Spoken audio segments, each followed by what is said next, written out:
War to కూలీ ఏది better ఎందుకు? Hi friends, welcome to our channel. నిన్న అనగా ఆగస్టు 14వ తారీఖు రెండు పెద్ద సినిమాలు అయిన కూలీ మరియు వార్ 2 పోటాపోటీగా విడుదలైన విషయం మనందరికీ తెలిసిందేగా. కాగా ఈ రెండు సినిమాల్లో ఏది బెటర్, ఎందుకు బెటర్, అసలు ఏ సినిమా చూడొచ్చు అన్నది అనుమానాలు ప్రేక్షకుల్లో గట్టిగా తలెత్తుతున్నాయి. వాటికి సంబంధించిన సమాధానాలు అన్ని కూడా మనం ఈ వీడియోలో తెలుసుకుందాం. మరి వాటికి సంబంధించిన వివరాల్లోకి వెళితే ముందుగా ఈ రెండు సినిమాల కథ విషయానికి వద్దాం. ఈ రెండు సినిమా కథలు కూడా యావరేజ్ అనే చెప్పొచ్చు. రెండు కూడా ఊహించదగినవే కాబట్టి కథ పరంగా రెండిటికి సమానమైన పాయింట్స్ నే ఇవ్వచ్చు. నెక్స్ట్ పాటల విషయానికి వస్తే కూలీ నుండి రెండు పాటలు గట్టిగా వినిపించిన ప్రేక్షకుల్ని ఆకట్టుకోగా, మరి వార్ నుండి మాత్రం ఒకటే పాట ప్రేక్షకుల్ని ఆకట్టుకోవడం జరిగింది.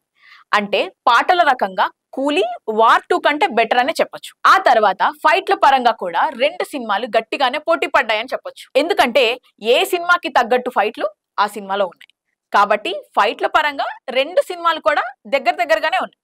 నెక్స్ట్ వచ్చేసి మనం ఎఫెక్ట్స్ గురించి మాట్లాడుకోవాలి.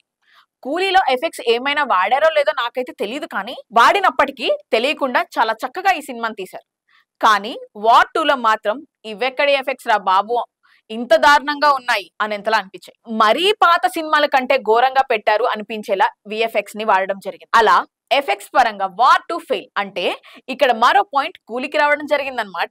ఇవన్నీ పక్కన పెడితే ప్రమోషన్స్ పరంగా కూడా వార్ 2 సినిమా కూలీ కంటే చాలా వెనుకబడింది. అందుకే మొదటి రోజు కలెక్షన్ల పరంగా కూడా వార్ 2 కూలీ చేతిలో దారుణంగా ఓడిపోయింది. ఇక ఈ రెండు సినిమాల గురించి ఓవరాల్ గా చెప్పాలంటే ఈ రెండు కూడా మిక్స్ టాక్స్ ని సొంతం చేసుకున్నప్పటికీ నేను ఇప్పుడు చెప్పిన పాయింట్స్ దృష్ట్యా అలాగే ప్రేక్షకులు చెప్పిన మాటల దృష్ట్యా వార్ 2 కంటే కూడా కూలీనే బెటర్ అన్నట్లు తెలుస్తోంది. మరి ఈ రెండు సినిమాల్లో మీకు ఏది బెటర్ అనిపించిందో కింద ఉన్న కామెంట్ సెక్షన్ లో కామెంట్ చేయండి. ఈ వీడియో కనుక మీకు నచ్చినట్లయితే లైక్ చేయండి, షేర్ చేయండి, సబ్స్క్రైబ్ చేయండి. Thanks for watching.